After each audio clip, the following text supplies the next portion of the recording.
زوار حسین YouTube channel کے ناظرین السلام علیکم۔ ناظرین، ہم آپ کے لیے فرامین امام علی علیہ السلام پر بہت ہی اہم ویڈیوز لاتے رہتے ہیں۔ تو آج جو ویڈیو میں پیش کرنے جا رہا ہوں یہ موت کے بارے میں امام علی علیہ السلام کے فرامین پر مشتمل ہماری دوسری ویڈیو ہے۔ تو امید ہے آپ اس ویڈیو کو مکمل دیکھیں گے۔ تو ناظرین بڑھتے ہیں ویڈیو کی جانب۔ سب سے نزدیک چیز موت ہے، تمہارے لیے دلوں سے موت کا خیال نکل گیا ہے اور تمہارے سامنے امیدوں کا جھوٹ آ گیا ہے۔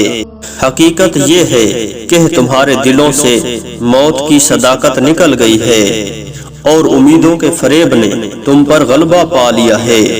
جو اپنی موت کو مد نظر رکھتا ہے وہ وقت کو غنیمت سمجھتا ہے۔ جس کی موت کا وقت نزدیک آ جاتا ہے اسے کوئی تدبیر نہیں بچا سکتی۔ جب موت سر پر آ جاتی ہے تو امیدوں کا نقصان آشکار ہو جاتا ہے۔ موت حتمی ہے، رزق تقسیم ہو چکا ہے، بس اس کی تاخیر سے تمہیں غمگین نہیں ہونا چاہیے، کیونکہ ہرش اسے کھینچ کر نہیں لا سکتی اور پاک دامنی اسے واپس نہیں لوٹا سکتی، اور تحمل کرنا مومن کو زیب دیتا ہے۔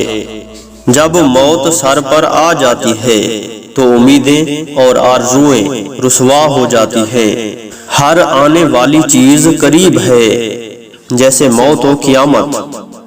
عمل و کام میں تاخیر کرنے والے کتنے ہی افراد کو اجل نے دبوچ لیا ہے۔ انسان کی نگہبانی کے لیے اس کی اجل کافی ہے۔